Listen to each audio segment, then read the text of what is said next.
Welcome, poultry keepers. Thanks for joining us tonight. Rip is fighting with his computer. We hope he's going to be here any minute now. But we have a different special guest tonight with us, but we're going to talk about chick vigor, um, things you can do as far as breeding and other things to enhance the vigor of your chicks. And Rip is with us. Can he hear us?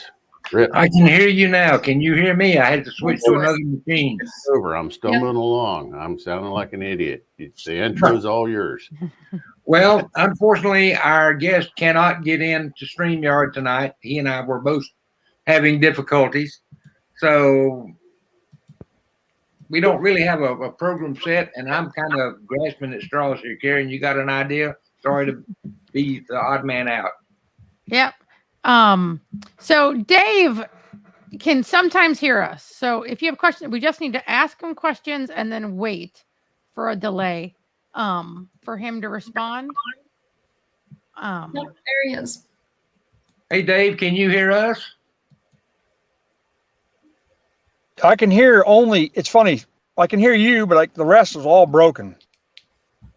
Sorry about that. We're having untold amount of difficulties tonight. I'm just ready to pull my hair out, what little I don't have left. I'm so befuddled now, I can't even find my notes. Dave Keaton is joining us tonight, and we're going to talk about chick vigor as we were talking about.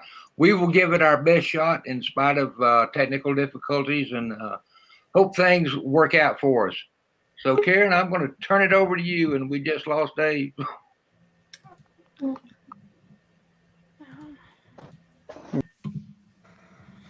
Okay, you add him, Rip. There we go.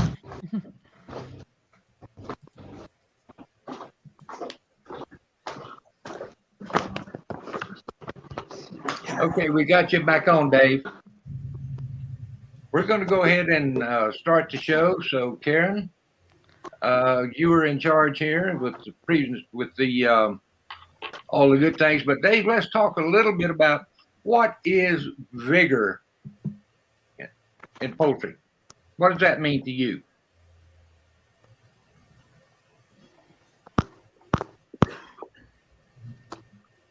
Apparently, we're still having audio difficulties. Get this thing.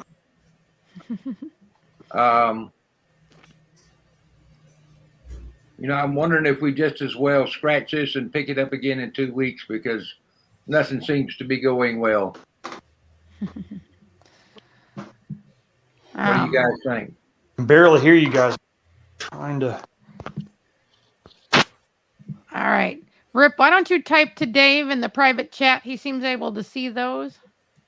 But we have, I think Rip is a little frustrated, so we might not be able to, look at this. We can ask questions of our things. So somebody out there defines vigor as livelihood. Yeah. And then, or vigorous and vigor. There we go. So, all right. So he really doesn't want us to cancel. Let's see. Ask us some more questions, people. If we can get some questions, Jeff and Alyssa can answer anything off the top of their heads. So, We'll do our best. Well, I don't know. So I could put Matthew's question up. But how do you choose where to get your foundation stock from? But I'm not sure that Jeff and Alyssa can handle that one. But and Rip is currently occupied. Can Rip hear us? I can hear you. Okay, good. Okay. I'm going to try to communicate with Dave through our private chat box here. Yeah. Okay. Yeah. Thank y'all for your patience. We're ironing some stuff out. All right, Jeff, just tell us something. What do we need to know? Well, we can talk about Matthew's question about where to choose, how did you choose yours, Karen? But if I was going to go out looking for a breed, I would do a lot of homework. I'd probably go to a lot of shows, at least a half a dozen, and see who consistently is showing well. I would watch from a corner somewhere to see if they're doing anything like special. Are they giving B vitamin shots? Are they giving something else to kind of perk the bird up? There's a lot of tricks to me. They're cheating, but there's a lot of tricks to showing, and just kind of sit back and observe. You also want to pay attention to the demeanor of the bird. Is the bird hyper? Is it overactive? Is it nervous? These are all things that you want to. These are traits that you actually want to select for. So I would start with shows. You can visit some farms. You can definitely reach out to people in that particular breed circle, ask questions. And I'd start from there. But, Rip, you got thoughts on how you choose your breed stock or your brooding stock, foundation stock? I look for birds that are always active, always on the go. I don't want birds that are just laying around or hanging back. I start selecting birds for Vigor as chicks. When I put my hand in the brooder, do they come up expecting feed, or do they dash off to the far corner to get away from me? Those that come up to me, I really take a hard look at them as they're growing up and coming along, because those seem to be the most vigorous chicks. So that's one place to start. Mm-hmm. So you don't like the flighty birds? I do not like flighty birds, no. I had bad experiences with white leghorns many years ago. Hey, truth be told, a flighty flock, a flock that runs away or flies away from you when you go in, it's normal for them to go a distance away from you temporarily, but then they should all gather back in. If that flock stays away from you, or that group of birds, wants no interaction with you whatsoever, has no curiosity, there's either an environmental stress, there's a management stress, or there's a poor nutritional factor there. So there's something wrong with the birds. They're showing you that they're stressed out to be that flighty and unfriendly. And I would keep looking. I wouldn't select birds from a flock like that. Makes sense. Karen, how do you choose? Where do I get my foundation stock from? I don't know. It's so hard. Everybody says to, don't go to the hatcheries, find a breeder. But it's hard to buy from breeders. Do you know what I mean? Like, it's not, so I think. So if they're trying to buy from a breeder, what's difficult about that? I'm trying to think of this as like first time wanting to buy a specific breed. I would say just getting somebody to respond to you. Do you know what I mean? Like, you're emailing everybody. You emailed 42 people and you wait 2 months and hope somebody will respond. So that's not, honestly, there's almost a direct correlation between how good their birds are and how much they want to sell them to you. Right. So the people that are easy to get birds from are more likely to be propagators that are just making more buckeyes than making great buckeyes. Do you know what I mean? Like, so sort of. I was wondering if there's a concern they're not going to sell their best birds, right? Yeah, I don't know if it's that so much as the people who are really serious about breeding. I almost think it's a personality thing. They're not excited about selling. Do you know what I mean? They're proud of their birds. And they want to keep them. Karen, I don't know that it's so much that it's a personality thing. I know a lot of the really good breeders are very careful about who they let have their genetics. And they want to be sure that that person is going to be a good steward of their bird. And I think in many times, it takes that relationship building process, and then that's going to take some time before they feel comfortable in letting you have any birds. That makes sense. And I can understand that point of view. So do you think say you think you want to, let's pick a breed. I said buckeyes. So you say, I want to start breeding buckeyes, but should you just get some? Should you just start and then work on getting better ones? I mean, well, Or I think what I would do, and this is where so many people starting out kind of put the cart before the horse, and they decide they want to get Buckeyes, let's say, but they don't do any research. They don't know what the breed should really look like. They don't research who has good stock, and they go into it not knowing what they're going to be faced with having to learn themselves to reproduce good birds. I mean, I think on our groups we see this pop up frequently. I've got this X, Y, Z. What's the problem? What am I doing wrong? What should I do differently? We see those kind of questions on a regular basis. So I always encourage anybody just starting out. Well, the first thing I ask them is, what's your goals for the birds? What do you want? Do you want laying birds? Do you want meat birds? Do you want just backyard pets? And that drives how I respond to them. But I always encourage them to give it some thought. You need to think about infrastructure. You need to think about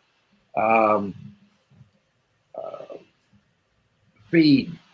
You need to think about, what are you going to do if you have a disease problem? God forbid they just getting started and we run into this situation like we've got now with high path avian influenza. It requires more thought than people think.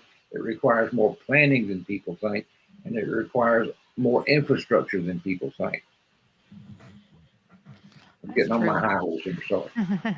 All right, let's see. We're going to get back into the flighty thing because that is partially related to vigor. So let's go with some questions here. So Laura Lee Elwood says that they have some leghorns that are flighty, but not as flighty as some other leghorns they've been around. So that's true, right? It's a trait that you can have different levels of it. There's definitely, it's not a yes flighty or no flighty. There can be exactly of flightiness. My bad leghorn experience stemmed with commercial white leghorns, and you could look at them sideways and they went airborne. But I've also known some good breeders of leghorns, and they had at least what was to me amazingly calm birds. So a lot of it depends. Flightiness is just like feather width. It's something you can select for or something you can select against. And if you have flighty issues, then you need to start putting selection pressure on getting rid of that, would be my advice. And then Craig, always here to help us out, talks about the flighty thing. But there's a downside to non-flighty birds. So he's saying he thinks he has some of the calmer birds, but also some of the easiest for predators to pick off rather than run and evade a fox or whatever's after them. So that's back to Rip's, what environment you have, what infrastructure, what are you trying to do with your birds, and then building a farm that works for what you've got and what you want, right? and you need to be able to adapt on short notice. And Craig is what brought this to mind, because I know over the last couple of years he's had some real problems with foxes getting into his flock, and he's lost a lot of really good birds to a fox. But he's slowly getting his infrastructure. He just brought in a new shed and turned that into a coop, and he sent me pictures of it, and he says all the fence can be seen from my back of my house. I don't have to. There's no way a fox can sneak up on them now. So it's planning is paramount. I'll just leave it at that. And thank you, Craig. All right, we're going to give Rip a break here, and we're going to ask the question of Jeff and Alyssa. Can you speak on using raw milk other than the 3 times recommended as chicks? Is it recommended as part of the nutrition plan? So I've been recommending it really hard on Poultry Keepers 360 group and my Poultry Breeder Nutrition group. So look, day 3, day 7, day 14, day 21, right? Those are the critical 4 times to give milk. You don't want to get carried away with it. You can, anytime you see that the birds don't seem to be eating right, they're a little unthrifty, lethargic, not acting normal, that's a good time to offer some milk and kind of perk them up. Don't get carried away with it, because if you give it too often, it no longer gives us that boost or that benefit, right? So either we use it as a feed or we use it as a treatment, but you can't use it for both. So you just need to decide, giving it routinely, there's no great benefit to it. So after the bird ages, when it gets past that that day 21 or past week 3, I really want to keep that, kind of in your back pocket, so to speak, for treating, who knows, bad weather comes through, rain blows through the window, they get soaked, you hear little snotty noses or something, they're not eating their feed. Hey, that's a perfect time to give them some milk, try and get them back on track, right? Really all we're doing is we're feeding the gut, the beneficial bacteria in the stomach, in the gut, to keep them on feed, keep them eating. As long as we can keep them eating and drinking, we have a chance to fix the problem. Okay, that's the key factor behind the milk. So you can pull a bird that's halfway in the grave out, with milk and soaking some oats. I don't know what does it. Don't ask me. I don't have the secret. I can tell you though, if you soak some oats in milk, soak some oatmeal in milk, feed it to a bird or pretty much any other animal, it gets them going again. All right. Some follow-ups with that. Can milk be given to ducks too? Sure. Yeah, absolutely. Okay. Any fowl. All right. Does it have to be raw milk? No. I do want it to be whole milk with at least 3% or more butter or milk fat in it. So I don't want skim milk, none of that. But a good whole milk product. They can even use plain yogurt. I don't care. It just a dairy product that has all the fat in it is going to work great. All right, and I've lost the comment, but that one specifically said don't talk about the 3 days, but can you tell everybody else the 3 days? If you didn't. That comment said don't talk about the 3 days you suggest giving raw milk, but for everybody who hasn't heard what the 3 days are, can you just say that? You started you it. lost me. So at the beginning of when you were explaining this, Jeff, when you were explaining like day 7, day 14? Okay, day 3, day 3. 7, day 14, day 21. Okay.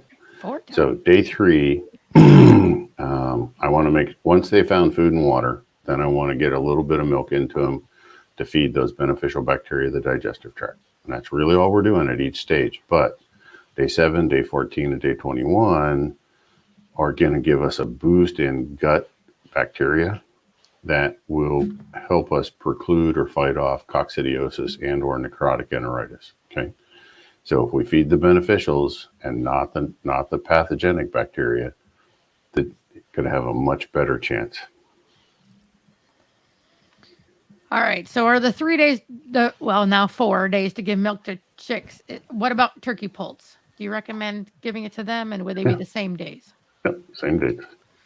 And the dehydrated milk as a feed additive, would that be the same caution of if you use it as food, it no longer is medicine? Yep. Okay. Yep. We lose that. So then the pathogenic bacteria and the coccidiosis they adapt to that environment where there's milk on a constant basis, and they figure out how to win the battle. Okay. All right. Rip, how you doing? I'm doing. Okay. So I've got a question from off cycle here from my personal thing. What does Vigor even look like to you? What are we looking for or not? Is it more like you don't want to see things or you do want to see things? Well, what I want to see are active birds. Okay. In mature birds, I want males that breed readily, that are not Casper milquetoast type birds. I think Vigor has, to me, has an effect on egg production. But I want them active. I want them moving around. If they're out on range, are they just? Now I know we get some hot weather here in Florida, but spring and fall, are they out and about moving around, scrounging for bugs and other kinds of insects, or are they just kind of hanging out under the tree and looking at me like, where's my next meal coming from? I think it also speaks to good vigor those birds very seldom get sick. I think poor Vigor, you're going to see sickly birds out of those. At least that's kind of been my experience. So, and that's sort of, for me, it's a little bit less about what I'm looking for and what I'm not looking for. I mean, but I think that's just because I'm new. So it's easy to be like, okay, that's the first bird who goes to bed every night. Like, I feel like she's lazy. Do you know what I mean? Like, that's not what I'm looking for, or in the morning, like you said, if everybody else runs off to the field to look for bugs and this one runs to the feeder to see if there's anything in there, you know what I mean? Like, it's just, so for me, I've sort of been picking out, like, using it as a negative against them, but I haven't really yet gotten to the, like, ooh, this one shines. And I feel like it's harder to see who shines than who fails. Yeah. Looking for the negative things can be a selective characteristic too. You want to eliminate this sort of activity that you don't breed from. Yeah. Down the road, Sally. What about even Coxie? What about, sometimes I go too far and people tell me that all the time, especially Jeff.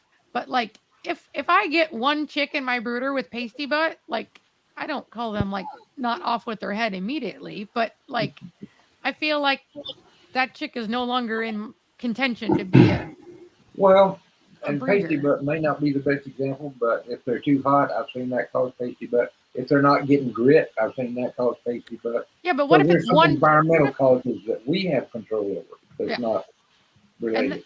And that's what I would say. If it's all of them, it's my fault. If it's 1 out of 25, it's that chick's fault. Do you know what I mean? Like, yeah, but I've even seen 1 out of 25 temporarily, just the way it was born, right? Did it hatch late? Did it whatever? So don't people. Yeah, but that. Can I pick on you just for a little bit? Yes. Okay.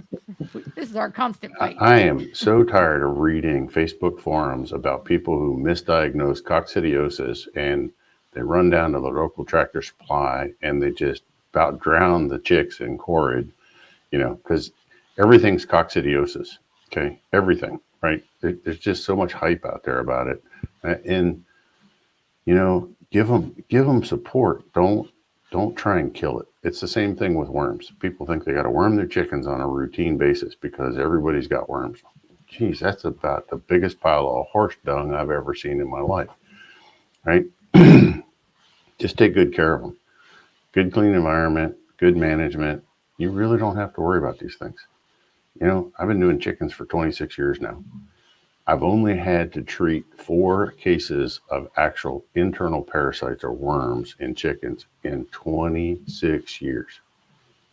So chances are, people are just they're like phobic about cocci and worms, and they just need to give it a rest. They need to take a deep breath and sit back and just see what's going on.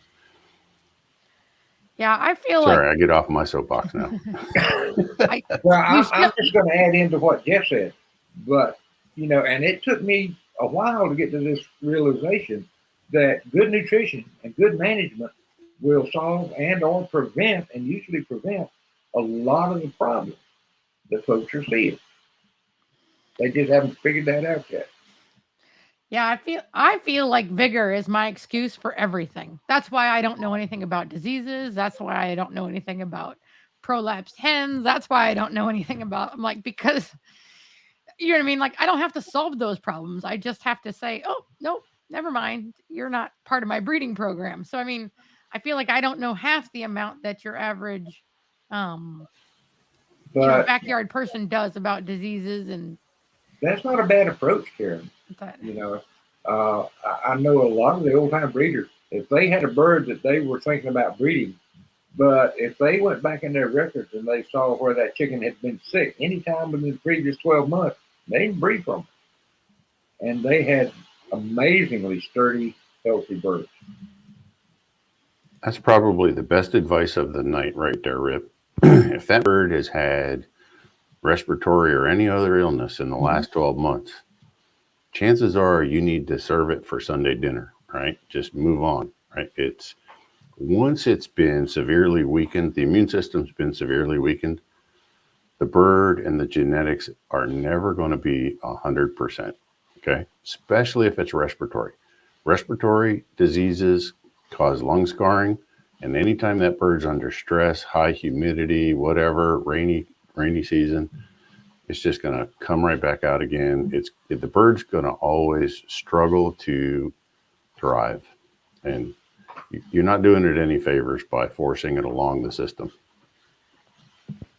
All right, so let's tell you all the people that agree with you. So Katrina says that she completely agrees with Rip and Jeff. Good feed and good husbandry will take you far. Joseph says, why in the world would you want to breed a weakness? So You don't. Yep. And let's see, we've got somebody, Shaggy says that people stress vigor, then type. So let's see. So what do you think about a 60% vigor to 40% type? Does anybody,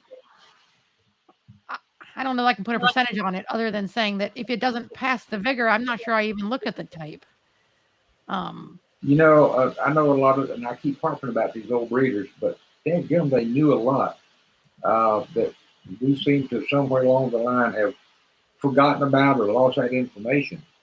But I'm not going to stick a percentage on it either. And this is probably because the poultry judge in me is coming out, and I'm saying you always look for type first. Yeah. But vigor in your flock will take you a long way. If you don't have vigor, you know, honestly, type and color is kind of pointless because you wind up with a weak flock that won't reproduce itself and that will never do well. So yeah, I put a lot of emphasis on vigor, Karen. Yeah, I think it's Rip who said chicken dinner, but we'll give it to you. I remember chicken dinner there to go. Everybody likes a good pun.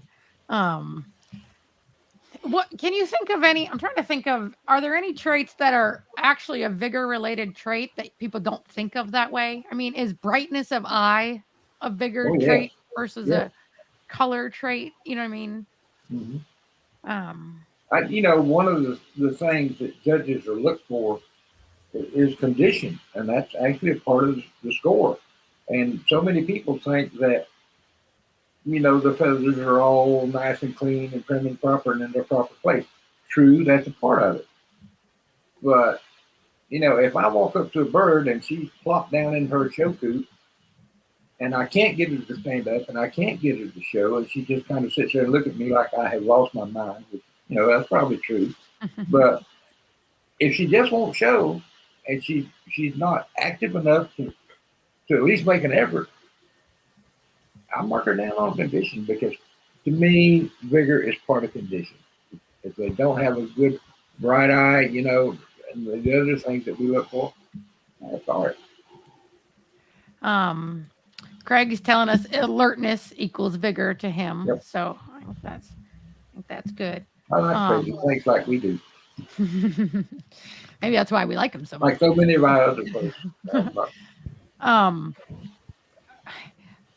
Is there a difference between, I'm just asking questions now, guys. Sorry, everybody, but this is my own personal show now. Is there a difference between vigor and production? Like, I mean, is it just part of it? Like, if a bird lays 300 eggs versus 200 eggs, is that really a vigor thing, or is it a... I think there's a correlation there. Okay. I think birds who give it a lack of vigor are not going to pump out 300 eggs. Okay. They're probably not going to pump out 200 eggs. Yeah, 300 was a little bit ambitious. But, you know, active birds are your better producers. At least that's been my experience. All right. So Joseph's saying, we talked brightness of eye. What do you think about a real strong red in the comb? Do you think that's a vigor sign, or is it just that like came up in one of my groups, and I can't remember what Don Schreider made a comment about that I thought was really good, and I, for the life of me, cannot remember it now. And that was on Gold Standard Poultry Max, if they want to go back and look that up. Yeah, it might have been on Poultry Breeder Nutrition too. I'm not sure which one it was, but I will say he said that now I think he's coming from the Leghorn perspective, but that even the males in high production can lose their red in their comb. So females that have been laying a long time. So sometimes the comb fading colors can actually go with your best producing birds. So you have to be a little careful not to. And Karen, I've also seen birds that were kept in a barn and they never had access to sunlight. They didn't have access to fresh grass or anything like that. Their combs, particularly in the males, they just kind of shrink up, shrivel up, and get this white, flaky looking substance on. They look miserable, to be honest with you. But yet you pull them back out where they can get exposure to sunlight. They can pick on the green grass and that kind of stuff. They look like $1,000,000. Yeah, it's too bad we don't. In a future show, let's get some different like comb pictures of different shades of red because there's the really dark getting to a purple kind of look is poor circulation. So a lot and when they get really really pale, in most cases where I see a comb that's getting like light pink, lost a lot of not really good red, I see that in a really poor air quality environment. So low oxygen content, like people that bundle their birds up and put them in a barn where there's no good airflow, it's not uncommon to see a pale comb. So, there's a lot of factors that go into it. But I believe the nice cherry red that we refer to, somewhere between that purple and that pink, it is a good sign of good health, right? I mean, that's what you want it to be in most breeds. There's some off breeds or odd breeds, and I don't want to offend anybody, but there are some breeds that don't necessarily display the same cherry red comb. So that might be setting the expectation a little bit too high as well. All right. So Katrina agrees, Jeff, you need to go find pictures of combs for another show. We'll put that back on him. Craig is saying that if you're looking for a high productive girl or boy has lost, then you also check the leg color. If it's a yellow leg bird, right? My Australian yellow leg, yellow skin. Yeah. And also around the vent, it'll fade there, and around the eye will fade. All right, we are getting somewhere because I've got questions I'm excited about.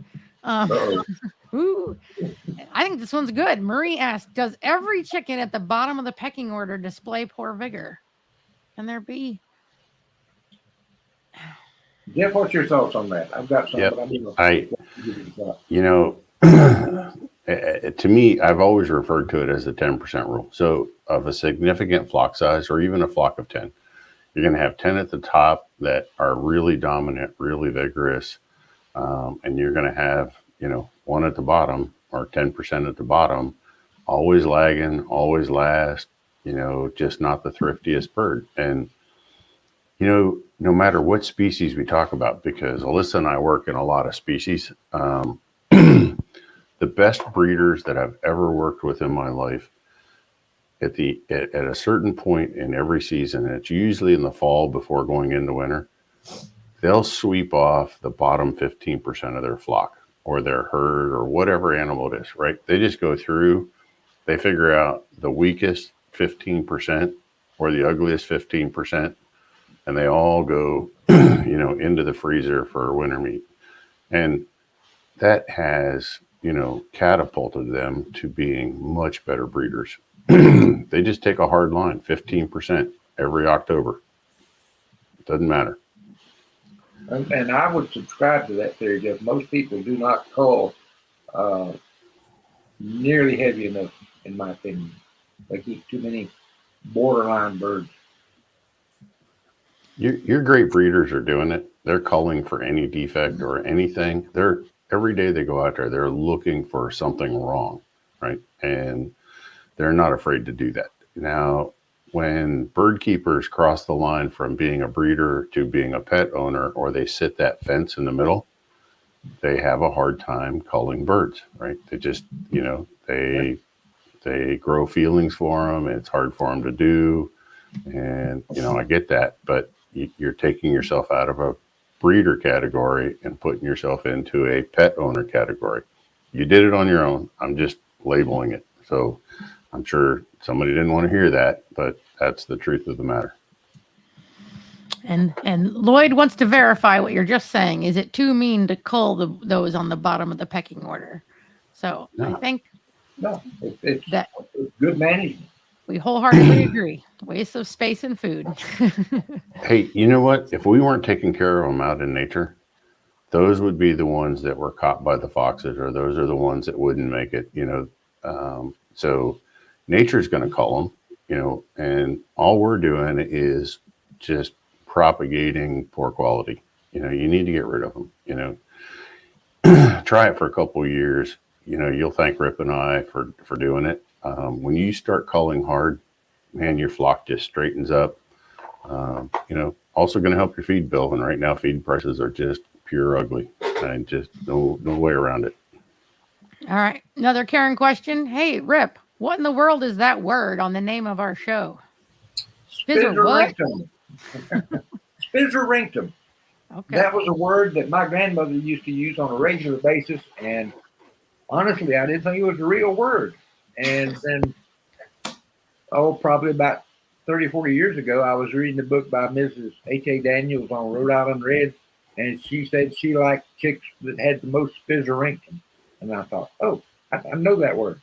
And I looked it up, and it was just another word they had that used to mean vigor. So basically take the longest, weirdest possible word to mean something short and sweet. Yeah. Well, there's probably a southern redneck word too. So there you go. All right. Our ones like to say that. All right. So another question from the crowd here. So can good husbandry and good management, management and nutrition, can it cause vigor? Or does the bird have to also have it? I don't think it can generate vigor on its own. Okay. The bird has to have the genetics to be vigorous, but it can jolly well enhance it. Yeah.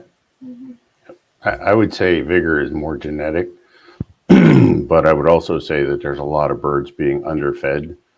So you don't really get a chance to see what the true vigor factor of that bird is.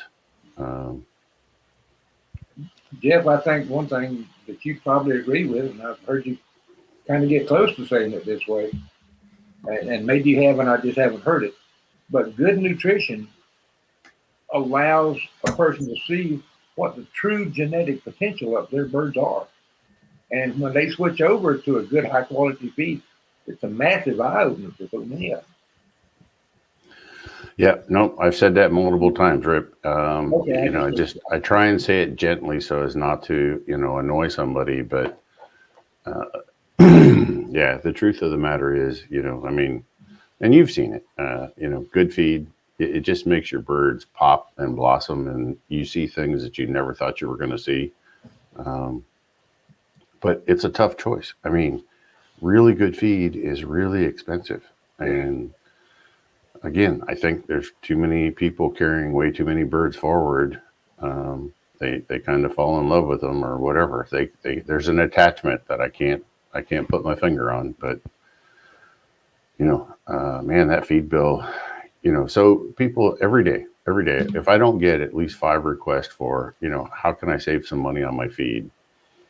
And without stepping on toes, I really want to say, why don't you feed the best you can feed and cut back the number of animals that you have to feed that to? You're going to be way further ahead, right?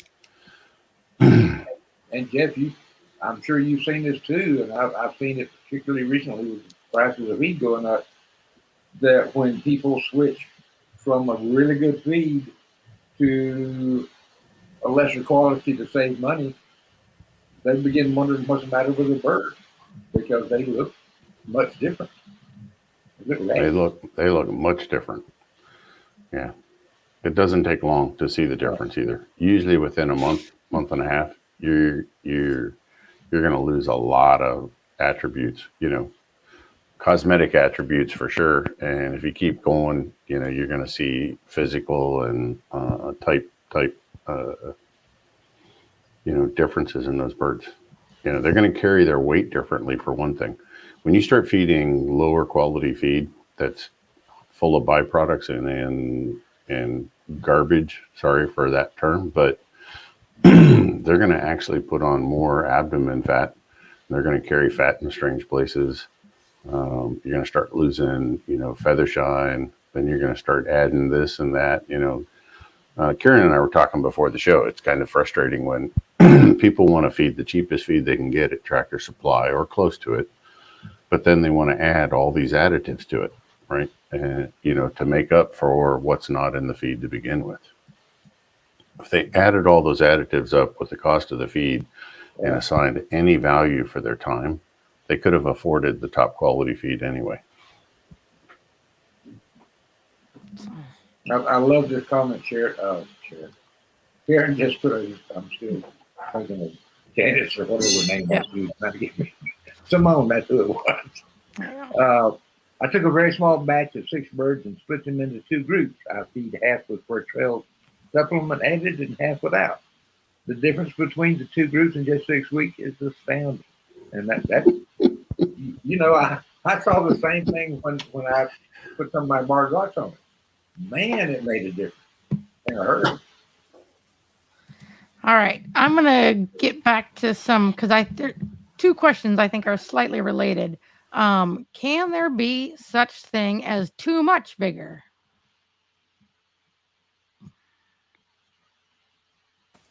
In thinking back, Karen, I don't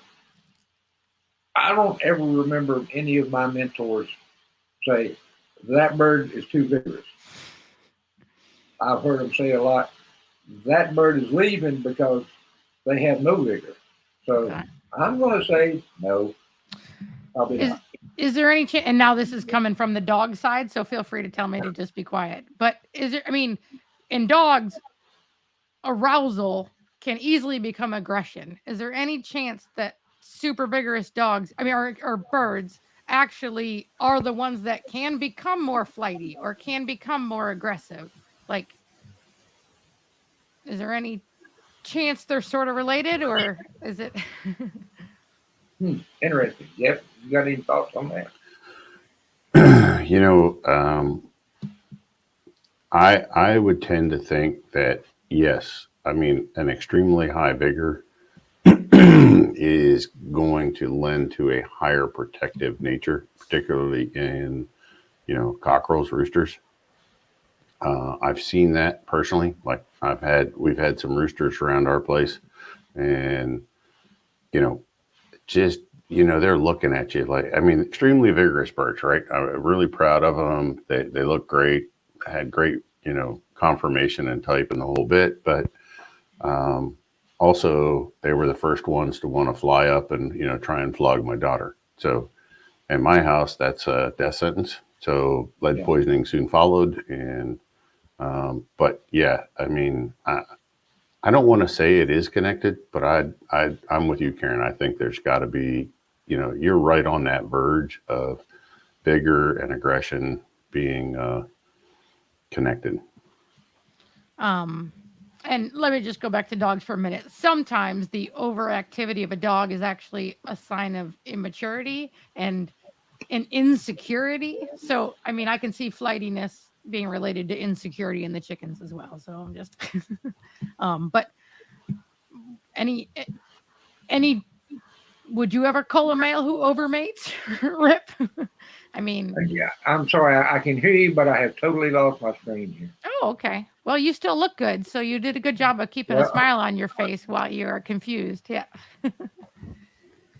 All right. So Craig's saying that he has some, Craig, and just if you want to answer this, so vigorous that I could not let my wife feed those birds. So, in that sentence, you're using vigorous basically the same way as aggressive, but I'm just curious what you think. Are they,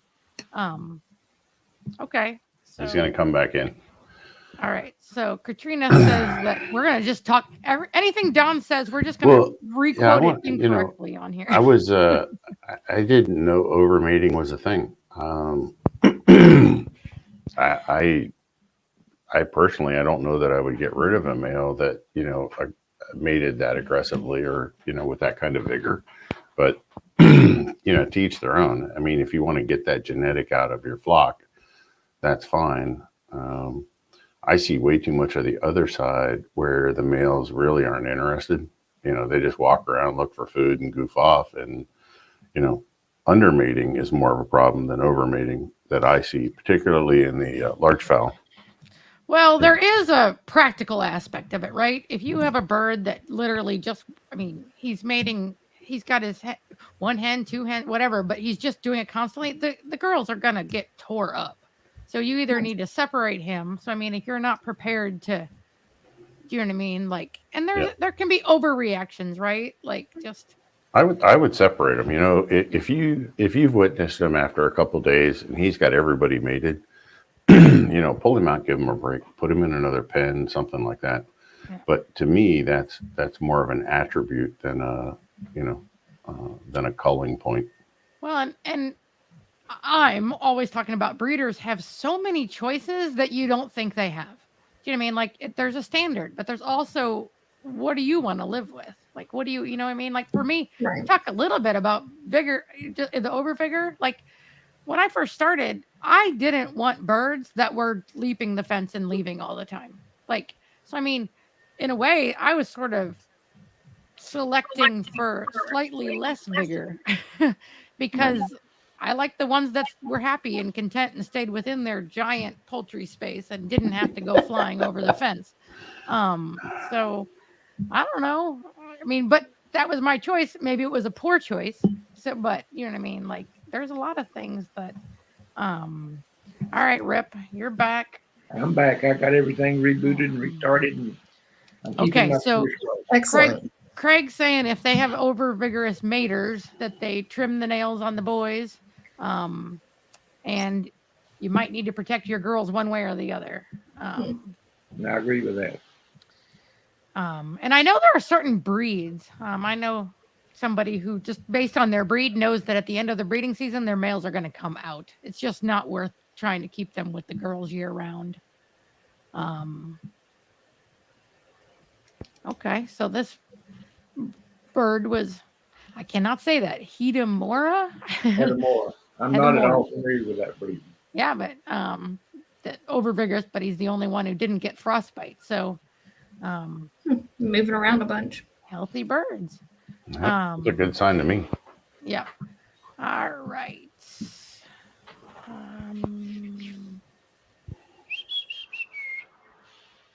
Going through the comments here. We already sort of talked about this. So it looks for failure to thrive early, and those are removed. After that, he lets them grow, watches and watches and watches and watches some more. So, but he's go ahead. Go ahead. I'm sorry. No, I got nothing. Oh, I was just going to make a comment about Craig. And one thing I love about Craig, and we've only met one time, and that was at a show in Louisiana I was judging. But just from observing his post on Facebook, it's real obvious to me that he does a really good job of watching and observing his birds. And, and he and I were messaging back and forth just, I don't remember if it was today or yesterday. And just his attention to detail about watching those birds. If more people could be more like Craig in that area, they'd have a lot better chickens. That's such a important thing to do, and I can't stress that too much. All right, so we're gonna go. Not quite sure somebody who knows everything about health, but I don't know it. But what about? And this might not be exactly the same question, but what about shipping eggs? Do you think that shipping eggs are less likely to produce a vigorous bird if you've shipped the hatching eggs? I'm using part of his question to ask a different question, but to me, I don't think so. Because I mean, I've had a lot of eggs shipped in over the years, and I've got some really vigorous birds out of those. I got some barred lots from Frank Reese one time that just loaded with vigor. And I've had some less vigorous birds. So I think it, at least for me, it's been more about the flock that produced the eggs than the shipping that had an impact. I've seen shipping play havoc with fertility, or not fertility, but hatchability. Jeff, you may have some thoughts on that as well. No, I agree with you 100%, Rip. I think chick vigor, regardless of shipped eggs or not shipped eggs, um, I think it goes back to the breeding flock and the strength of the breeding flock. How they were fed, how they were raised, how they were managed, etc. So, if it's a good viable egg, and you got a good embryo, it goes back to the breeder who shipped you the eggs. I don't think shipping had anything to do with chick vigor. It'll affect hatch, and how many hatch and things like that if they get improperly handled. But actual vigor, I'm blaming that on the breeder. Yeah. So this might be related to buying adult birds, that it is hard to tell vigor when it's sitting in a show cage or out at the sale. Is there anything you can look for in the sale part of the show in the parking lot to see if you're buying a bird with good vigor? I think you can determine it to a degree, but not like if they're out on range or something like that, or in a coop running around loose. I mean, they're in a smaller cage usually with a lot of other birds. They're stressed out. They're in a strange location, and they're not going to give you their best view. So, to a degree, maybe, but 100% guaranteed, no, I don't think so. Well, and it's really, and I'm going to put this up not to answer it, but because I think this is. Oh no, that's the feed one. Sorry, not that one. But we appreciate that comment. Yeah, they asked if we talked about identifying it, but in a way, a lot of the vigor stuff is the same stuff you look for in the show, in the actual show, right? You talked about it. Condition. Well, to a degree. I mean, I can't in the show. I can't see him running around chasing bugs all over the yard. But no, those little coops just not big enough for that. Yeah. Even for ceramic. But how do you identify vigor? You want active birds. You want healthy birds. You want bright-eyed birds. You want bright-combed birds. You want birds that just look good. So sometimes it's almost as gut feeling as much as it is because I feel like all those times people what you hear them say later is I knew I shouldn't have taken that bird. Like, and some of it too, and I'll be real honest, is getting to know the person you're buying your birds from. It goes back to what I was saying earlier. It's building that relationship, because over time, with a good relationship with somebody, they're going to share a lot of good information with you that otherwise is going to be lost when they die. Seven. Jeff, did you have? I did, because Craig's right. Watching Craig and Rip are both right. I want to observe the bird, out moving around if at all possible. It's hard to tell in a pen, but even in a flock that's out moving around, I still want to pick them up as though I was judging them. I want to feel the bird. I basically want to do a bird inspection. I want to feel the abdomen for fat. I want to feel around the thighs for fat. I want a good close-up look at how the feather follicles are forming and the feather veins. It's not just for judging. Those are all part of that vigor thing that we're talking about, right? Whether or not the bird is truly healthy. But I want to feel, the muscularness of the bird, and I want to see how it reacts when I'm holding it in my hand, right? Is it looking at me? Is it curious? Is it just trying to get away? It's going to tell you things without saying anything. But all this is part of the observations. Jeff, one of the things that I remember my old mentor telling me was, you truly don't know about a bird until you got the bird in your hands, because you can't see the body under the feathers. Yeah. exactly. You need to feel that bird up and down, all over, not just the abdomen. I mean, you need to really inspect the bird. Is it bony? Is the keel straight? Is the keel protruding? There's a lot of things that you want to feel, and the other thing is I want to check them for mites and lice in the back end, try and see if there's something, because you don't want to carry that home for sure. So, and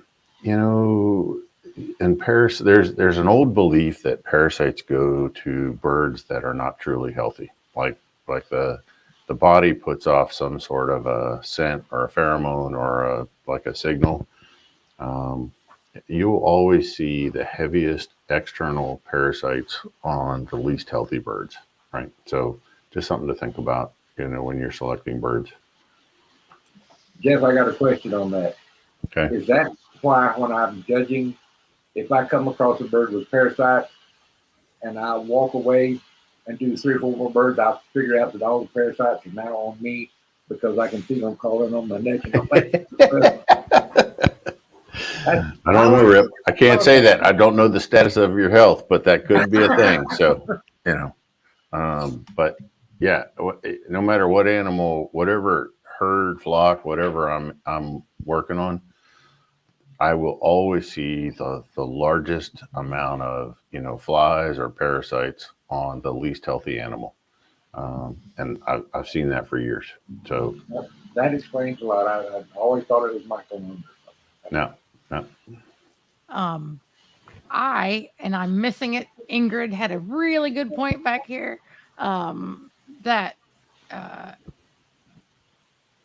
actually a weak bird actually is an opening to disease for the rest of your flock. That if something's passing you by and it's out there waiting to catch it, then the rest of your birds are going to be more. So it's just proper management to get rid of your weaker birds. So since she answered that so nicely, I had to go all the way back there. All right. So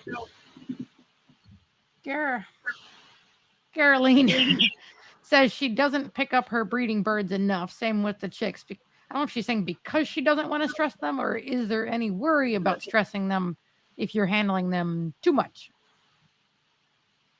I don't think I would handle them on a daily basis by any stretch of the imagination, but I do handle them regularly.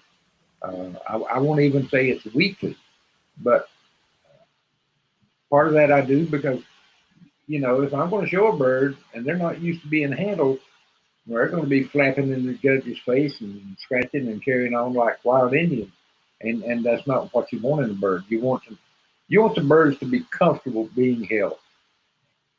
And I'm just going to throw this out there. And a lot of times when you see birds flopping around and going up from people and holding them, it's because you're not holding them right. Birds are afraid of falling. They need to feel supported, physically supported. Well, maybe mentally too. I don't know.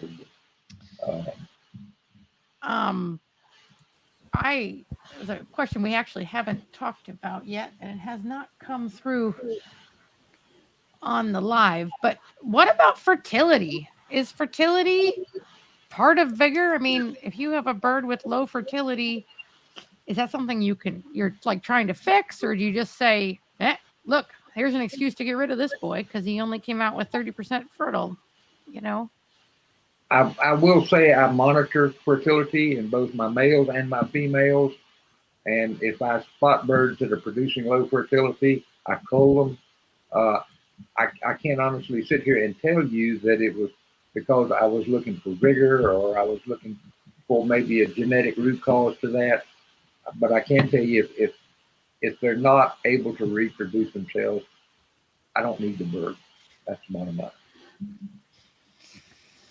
Morgan I liked his last sentence, that this sort of the flightiness thing. He wants them excited to see him and come up to him, not act like cockroaches when the lights come on. Lose your mind, lose your head. I thought that was hilarious. So I remember my grandfather had a term, running around like a sprayed roach. So that's there you go. I don't like to see that either. All right. Well, we're hitting the 1 hour and Rip likes us to go, but hold on, I've got some more. No, let's answer the question. Marie asks, at what age in a bird's life can one start to choose the ones to keep? When do they display traits that they will keep for life? So probably a different answer about Vigor versus, when do you know they have a straight keel? But And it's like so many things with poultry to me. it depends. It's not a hard and fast number that you can go by. There's difference between breeds. There's difference between strains of that same breed. Uh, Even our management practices and husbandry practices can have an impact on that. But you can start to see it reasonably early in most flocks or most groups of chicks.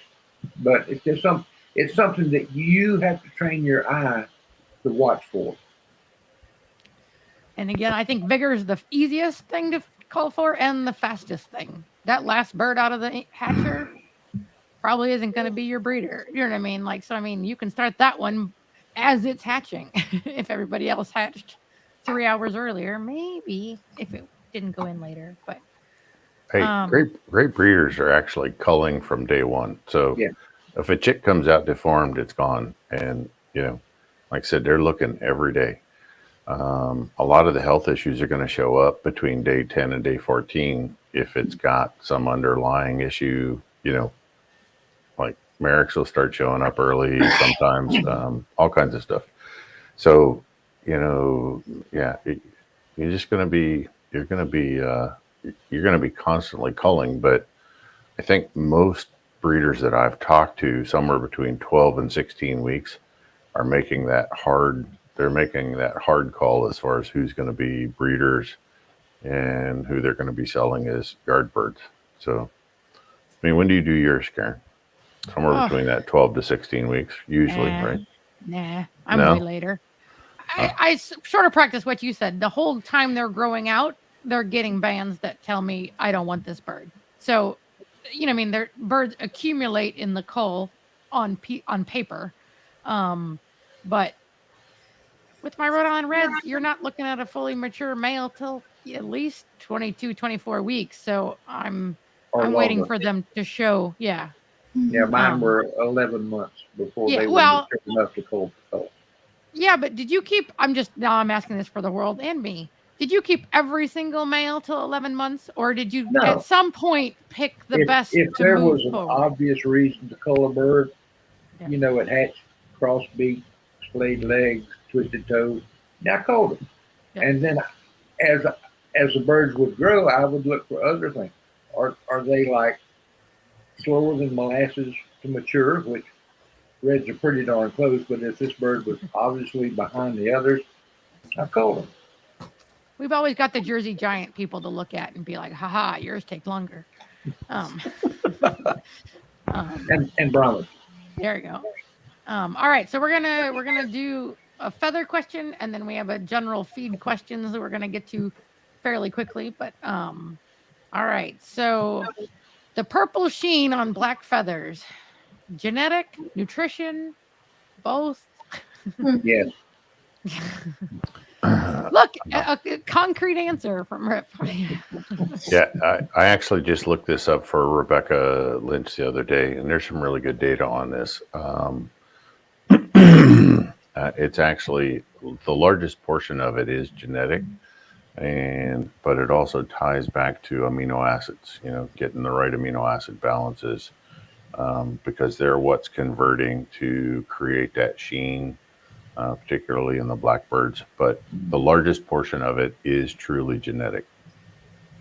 I would say 65% of it is genetic, 35% of it is feed quality. Is there any difference between like generic purple, like overall purple sheen versus purple barring? Do you think? Purple barring, I think, in so many cases is brought on by stress. Just like white feather tips can be brought on. If a bird's growing in, say, a primary feather, and they have a little white tip on the end of it, that's usually stress related. And it's stress at a specific time, right? Not whenever that feather was growing in. Okay, so not just he was stressed on Tuesday. He doesn't all of a sudden come out with purple bars on his. But okay. All right, so we're gonna do that. And then, like I said, we are wrapping this up. All right, here's a tiny question for you, Jeff. What's the ideal feed that's recommended? That's not a tiny question I at know. all. And that really depends on where, each person actually lives, because the perfect feed or the ideal feed is going to be matched to climate. It's going to be matched to the genetics. It's going to change seasonally based on what the weather's doing. So there's not an easy answer there whatsoever. I'm glad you answered that, Jeff, because I did not know how to put Yeah, that into a I neat mean, package. that's I thought it tough. would be sweat popping out on your Yeah, so many it's. variables. I wish I could just say, go buy this brand of feed and all your troubles will go away. But, if you're living in South Texas, that's going to be different than somebody that's living in Alaska. So definitely a lot to do with environmental. Um, Also got some tweaks that go in there based on the amount of plumage on a bird, how heavily feathered are they, versus light feathered birds, things like that. So yeah, if you could make a custom feed, I would get with a nutritionist who has some sort of understanding about these things and start designing feeds based on breed and location. All right. And I think Jeff made a good point there. There's no quote unquote standard really good feed, and that's one of those variables, and people don't realize how many variables there are in raising poultry. Mm-hmm. It's not A plus B equals C. Sometimes there's a lot of factors to consider that you just can't understand. Why I can't say, well, at 23 days they're going to do this, and at 49 days they're going to do this. Doesn't work that way. So we're a little bit of input on the how long and when can you tell the traits. Let's go over some other answers, because crowdsourcing is always great when you have a good crowd. So easier to know the ones that won't make a keeper at 3 to 4 months than to know the ones that will prove to be a keeper. So same sort of thing. You're culling along the way. It's easier to knock ones out than actually positively choose them. Absolutely. Lloyd had Brahmas, took a whole year to grow, like Rip was saying. And I think there's a difference between finish growing and having a clue. And the longer you're at it, the more you have a clue of what it looks like now and what it's going to finish as. But you can't really know till it's done, right? It's getting to know your birds, your line of birds, your breed, and all that factors into it. Yeah. All right. And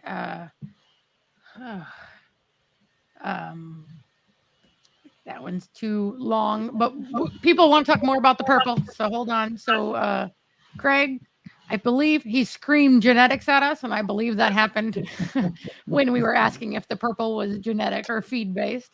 He raises a lot of black birds. So and then Joe wants to know more about the amino acids for green sheen. Can you change your amino acids if you want to actually get more of the green or more sheen in general? Can you fake it? No, I'm kidding. That's not what he asked. No, the amino acids that they were identifying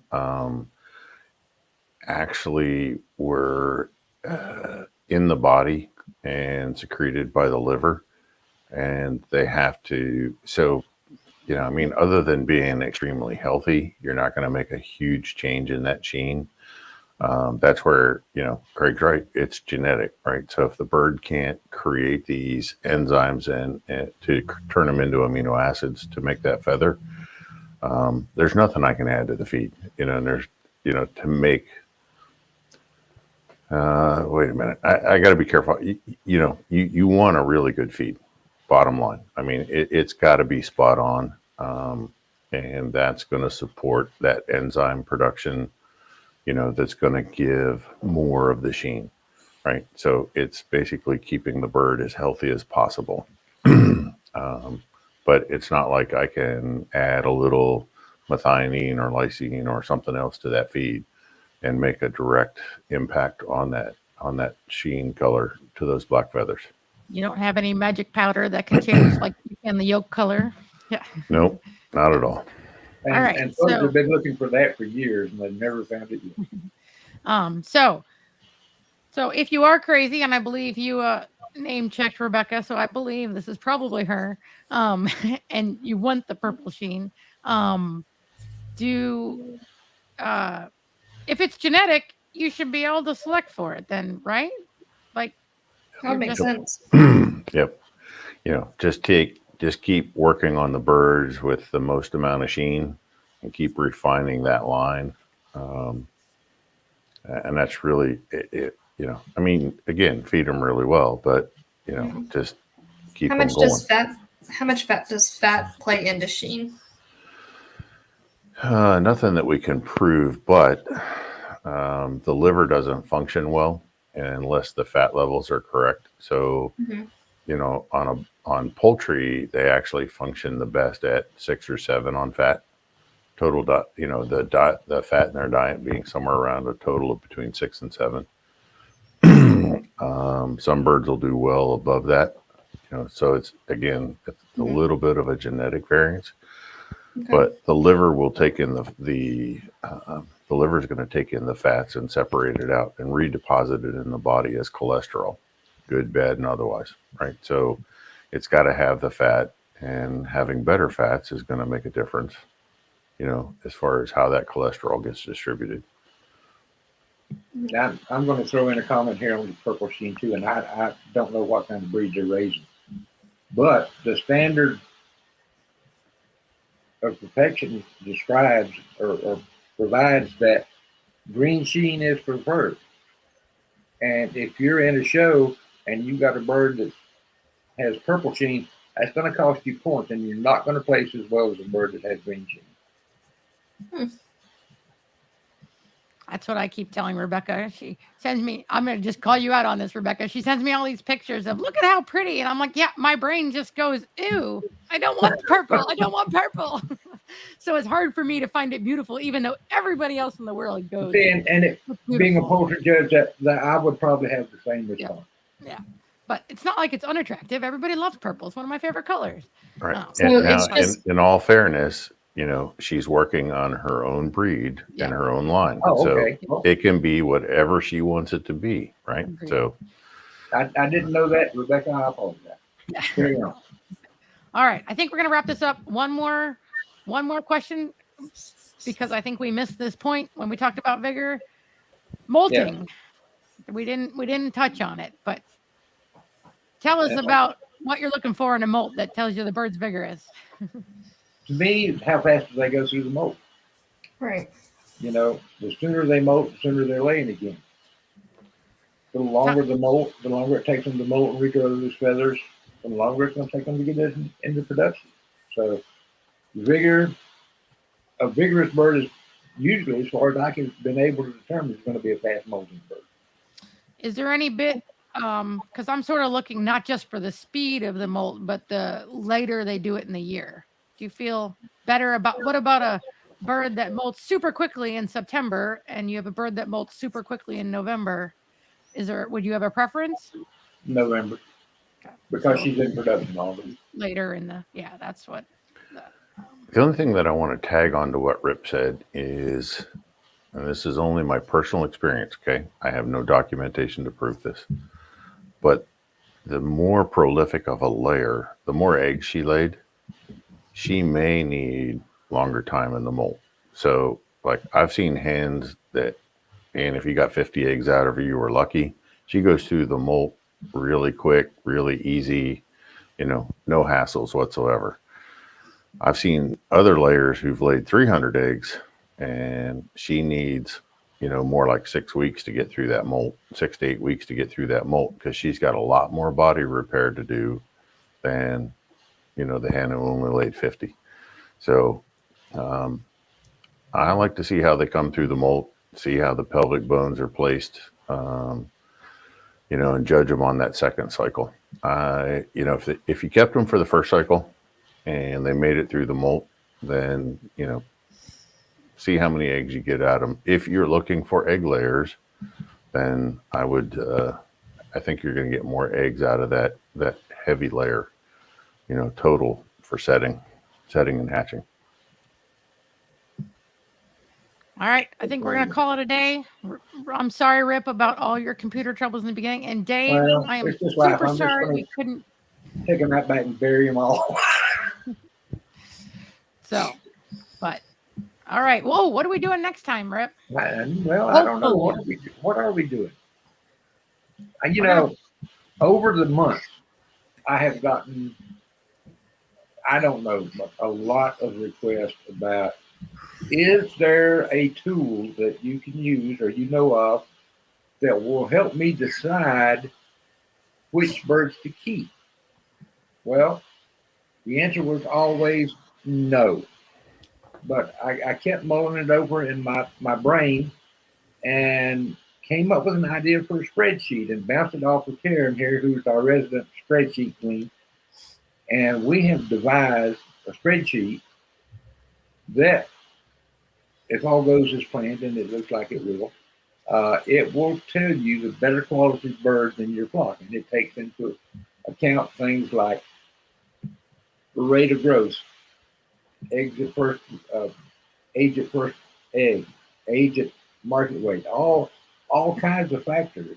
And we're designing it to where all you have to do is enter the data and it spits out a total over on the right and high score wins. And we're But going it's to be just a talking more tool. about that. It's not going to look at your birds and pick one for you. No. You could spin a wheel for that. That's up to you. And I'm going to be honest with you, it's going to require the users to learn some skills they may not have. Like how to use a standard or how to evaluate for body capacity or variety color. But I think it's going to be a good tool for folks. I know it's not for everybody, and that's fine. That's cool. But for those of you that asked for it, we did our best on it. We shall see. We'll introduce it in a couple of weeks. All right. Well, I don't need to fight. I'm not done. So I'm not the last person. Rip's the last word. So say goodbye for us. Okay. Goodbye, y'all. Thanks for listening. We'll see you in 2 weeks. All right. Bye. See y'all. Thanks. We hope you've enjoyed this presentation by Poultry Keepers 360. All rights are reserved. This production has been made possible in part through the generous support of the Fur Trail Company, manufacturers of gardening and livestock products that are better naturally.